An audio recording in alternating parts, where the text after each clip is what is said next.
Arthur's Family Truth. Nolan was still in the room when the woman on the couch stopped breathing right. That was the first thing I registered. Not the sound she made, not the way Sandra dropped to her knees beside her, but the fact that my son was standing near the kitchen doorway with his arms crossed and his face arranged the way it always was when he was waiting for something to work itself out in his favor. She wasn't breathing right. Her fingers were pulling at nothing. Sandra had one hand near her shoulder and was counting under her breath. "She's conscious," Sandra said. "Barely." I looked at Nolan. He reached for his phone. His hands didn't shake. I had not drunk the glass he brought me. Sandra had made sure of that. And the woman now lying on my couch had taken what was prepared for me, and her body was telling us both exactly what that meant. I stayed where I was. The sirens hadn't started yet. Nolan had always known how to make dependency sound like a temporary condition. The first time he came to me for money, he was 32. His father had been dead 3 years, and I told myself that grief had a way of slowing a man down. He needed $4,200, 2 months behind on rent. He paid back $1,100 of it over the following year, and stopped mentioning the rest. I didn't push. He was my son. That was the calculation I made, and I made it without examining it. The second time, he didn't frame it as a loan. He sat at my kitchen table on a Wednesday evening and explained that his shift supervisor position at the warehouse had been eliminated and that he needed 6 weeks to stabilize. I wrote a check for $8,700. He said he'd have a new position within the month. He was out of work for 14. By the third and fourth requests, the structure had changed. He no longer arrived with a specific figure or a specific plan. He arrived with an assumption that I would assess the situation, recognize what was needed, and handle it. The requests weren't requests anymore. They were conclusions he had already reached on my behalf. The total across 4 separate occasions over 6 years came to just over $31,400. I kept the records. I have always kept records. I'm 68 years old. I spent 34 years as a union electrician before I retired. I know the difference between a man who is rebuilding and a man who is waiting for something to shift in his direction. Nolan had stopped rebuilding somewhere around year 3, and I had continued covering the distance between us without calling it what it was. The house is mine outright.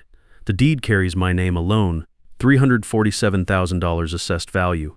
My pension and retirement savings sit at $58,300 accumulated over a working life that started at 19. 6 weeks before the evening in question, Nolan placed a document on this same kitchen table and asked me to sign it. I read it twice. Then I set it down and told him no. He gathered the papers without arguing, said it wasn't a significant matter, left before dinner. That was the last time we spoke about it directly. Sandra Kowalski had been managing this household for 7 years.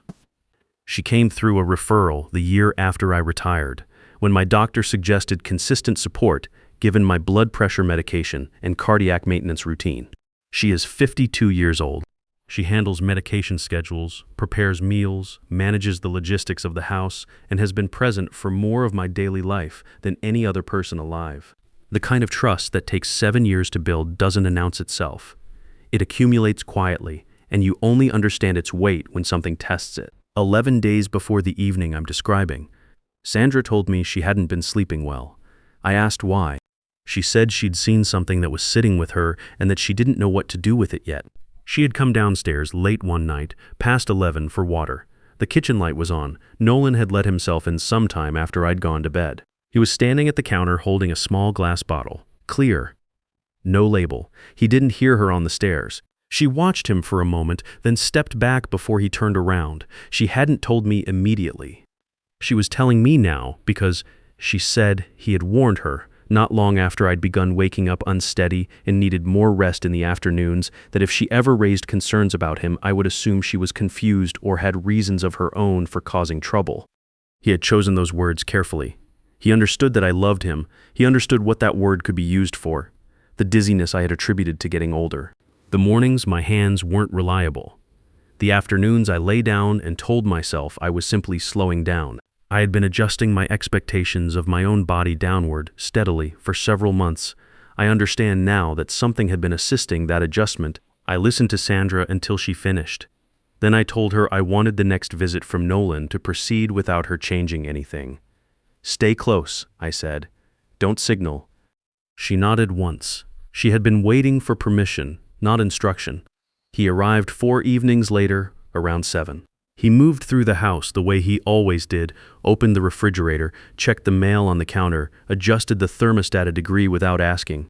I watched him from the chair in the living room and said nothing. He was comfortable in this space, in the way that people are comfortable in places they expect to eventually own. Around 8:30, he went to the kitchen. I heard the stove, the particular sound of a small pan being set on a burner. Sandra appeared in the living room doorway within 2 minutes. Her hands were folded in front of her. She didn't say anything. She positioned herself where she could see both the kitchen and the chair where I was sitting. Nolan came in carrying a glass. "Warm milk," he said. He had made it himself. He set it on the side table within my reach and told me it would help me sleep. He had a way of delivering care that felt like instruction, as if the act of offering something also contained the expectation of acceptance. I looked at the glass. The smell was familiar, but layered underneath in a way I couldn't place. A thickness that didn't belong. "It tastes different," I said, after a small sip. He said it was a different brand. Same thing. I set the glass down and did not lift it again. Sandra was still in the doorway. She had not moved. Her eyes went to the glass, then to Nolan, then back to me, a small triangle of attention she was running on a short loop. "Is there something that needs cleaning in here?"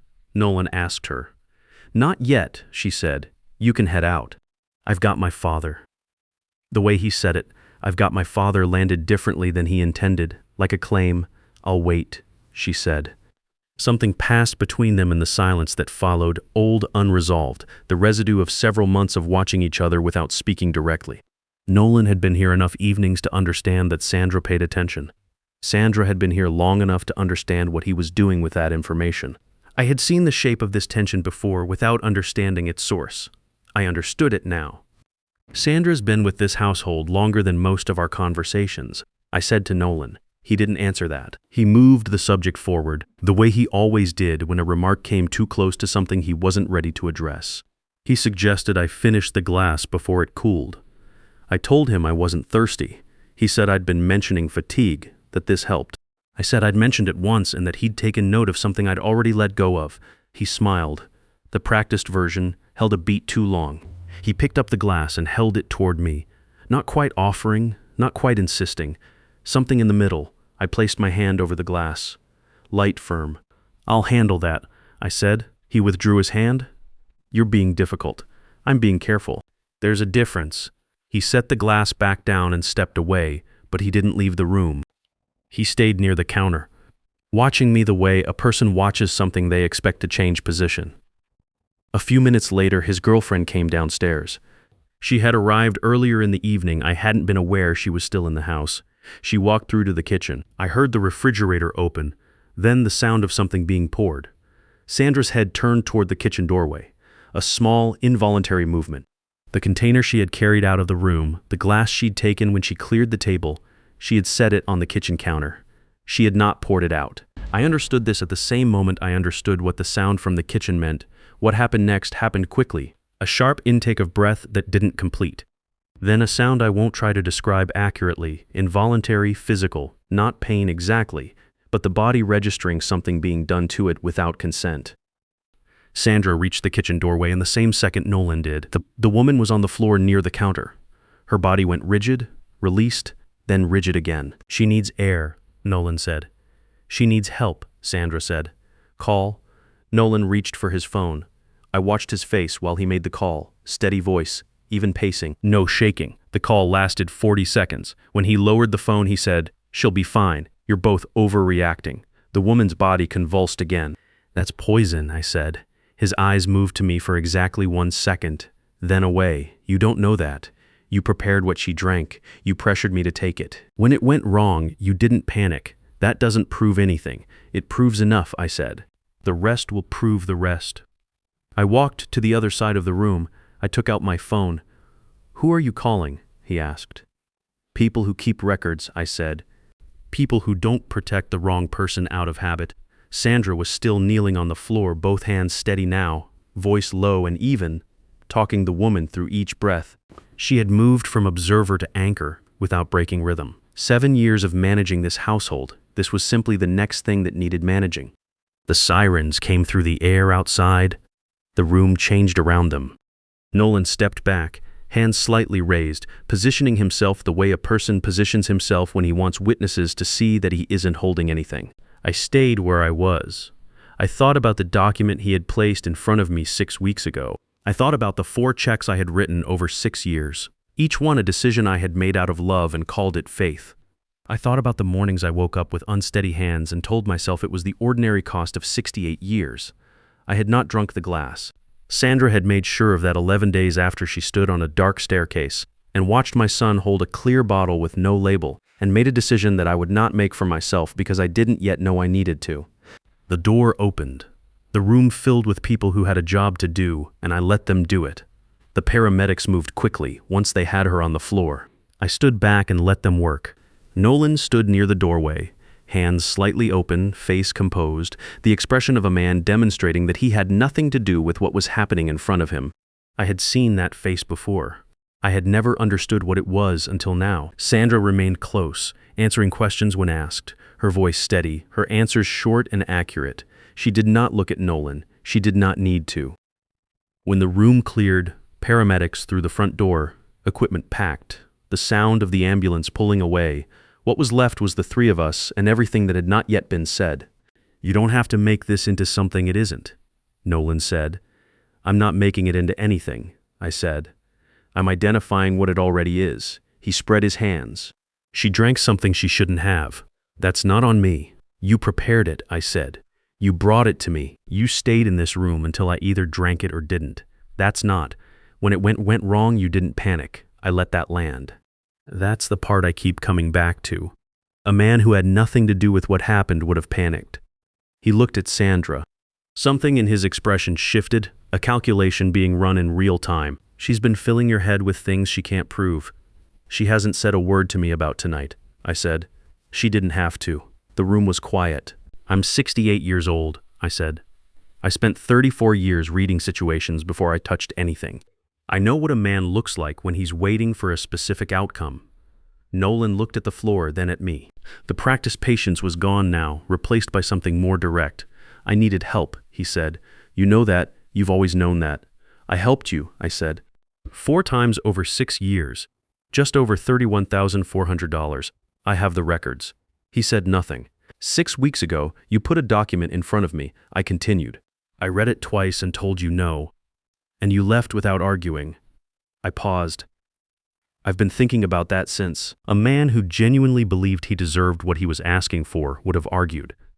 "You left because you had already decided on another approach." His jaw tightened. "You're building something out of nothing." "I'm building something out of what happened in this room tonight. And out of what Sandra is going to tell me when you leave." I looked at him steadily. "She's been waiting 11 days to say it directly. I think it's time." He took a step toward me, not threatening, something closer to desperation. "You'll ruin everything," he said. "No," I told him. "I'm going to preserve what's actually mine. The deed carries my name, the savings are in my account, the records are in the filing cabinet in the hall. That's not ruination. That's documentation." I took out my phone. "Who are you calling?" he asked. "My lawyer," I said. "And then the non-emergency line to file an initial report. I want the events of this evening on record before the morning."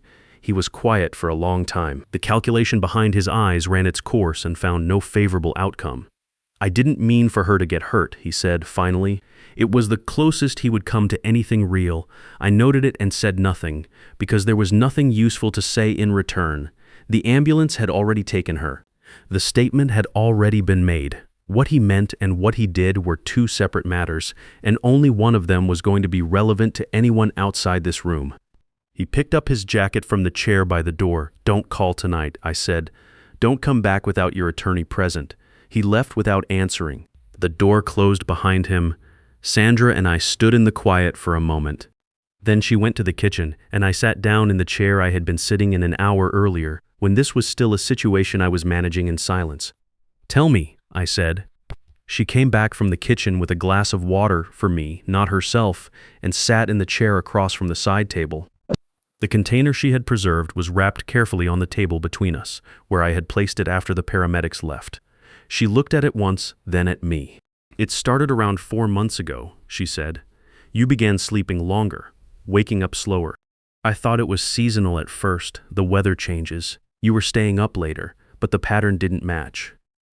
I waited, the dizziness in the mornings. The way your hands weren't reliable until midday. The afternoons you needed to lie down. She paused. I've been in this house 7 years. I know what your baseline looks like. This wasn't your baseline. You thought it was him, I said. I suspected, she said carefully. Suspecting and knowing are different. I didn't have enough to bring to you directly. And he had already told me what would happen if I tried. What did he say? That you'd think I was confused? Or that I had my own reasons for causing trouble, that I wanted you dependent on me, that I was trying to separate you from your family. She looked at the table. He said it once, very quietly, in the hallway. He didn't threaten me. He just described the story he would tell about me if I spoke. He knew it would work because he knew how much you trusted him. The dizziness, the mornings, 4 months of adjusting my expectations downward. He learned how to use doubt, I said. He learned it from watching you give him the benefit of it, she said. Then, quietly, I don't say that to be unkind. I know, I said. Say the rest. 11 days ago, I came downstairs past 11. He was at the counter with a small glass bottle. Clear, no label. He was measuring. He didn't hear me. She folded her hands. The next morning, your hands were steadier than they'd been in weeks. He hadn't been here in 4 days. I sat with that. 4 months. Small amounts. Enough to make a 68-year-old man feel like he was simply aging. Enough to make the dizziness and the fatigue and the shaking hands feel like information about his own body rather than evidence of what was being done to it. He had watched me cover for him financially and emotionally for 6 years and understood that I would extend the same generosity to my own decline. He had used my trust in my son against my trust in myself. The document he brought 6 weeks ago, I said. What would it have done? I'm not a lawyer, Sandra said. But the way he described it to me once, months ago, he said it was a matter of getting ahead of probate, simplifying things. She paused. He said you were getting older and it was better to handle it while you were still clear. While you were still clear. I almost laughed. The precision of it. He had been engineering the condition he was using as the justification. You could have said nothing, I said. Yes, why didn't you? He'd already told you how it would go if you spoke. She was quiet for a moment. Because I've been in this house 7 years. I've managed your medication and your meals and your routines.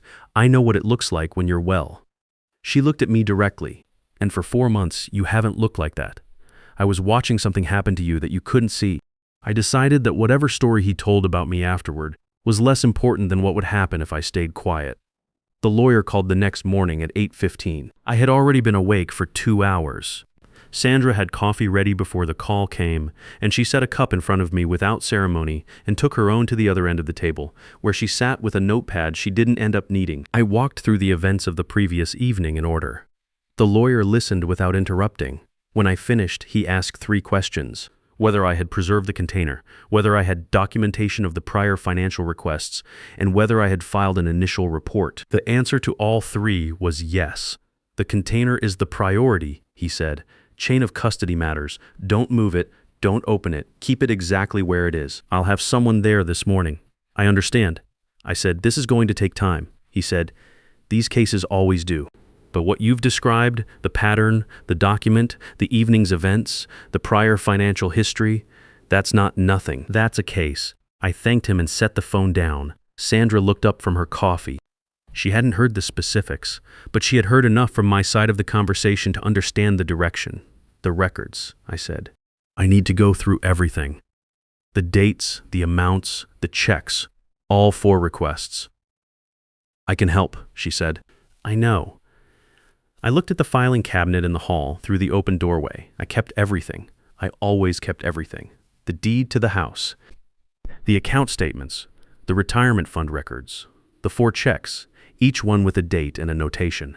34 years of union work reduced to a set of documents in a cabinet in a hallway, and those documents were now the most important things in this house. $347,000 in property, $58,300 in savings, 1 name on the deed, mine. I got up and went to the cabinet. The legal process moved the way legal processes move in intervals with paperwork between each one.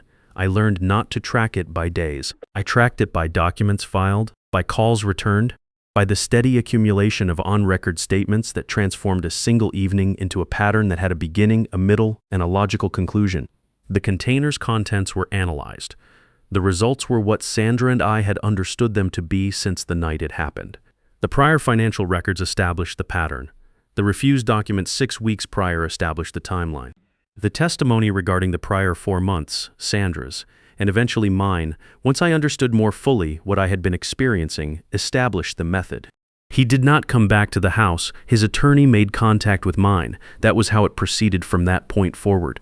There were evenings in the weeks that followed when I sat at the kitchen table after dinner and tried to locate the precise moment when Nolan had stopped being someone who needed help and had become someone who had decided to take what he wanted by other means.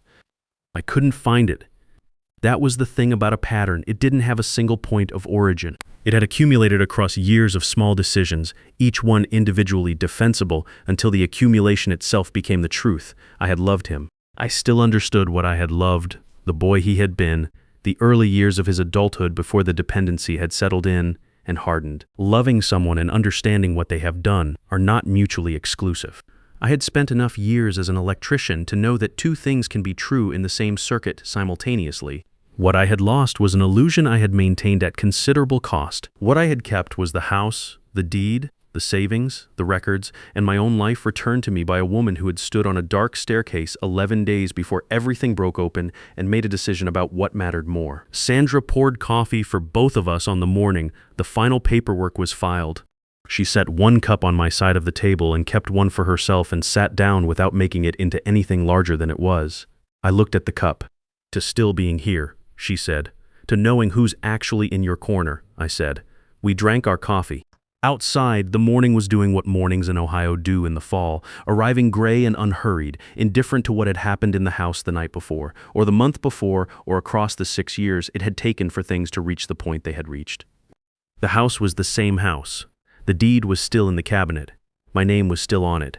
I was 68 years old and I was still here. That was not a small thing. There are relationships where obligation and affection become so entangled that it grows difficult to see them as separate. When a person extends trust over a long period of time, the act of extending it can itself become a kind of habit, something done not because the evidence continues to warrant it, but because stopping would require acknowledging what the evidence has been saying for some time. People in that position aren't naive. They're often simply unwilling to pay the cost of clarity before they have to. What changes things when things do change is usually not a single moment of revelation. It's the accumulation of smaller moments finally outweighing the cost of looking away.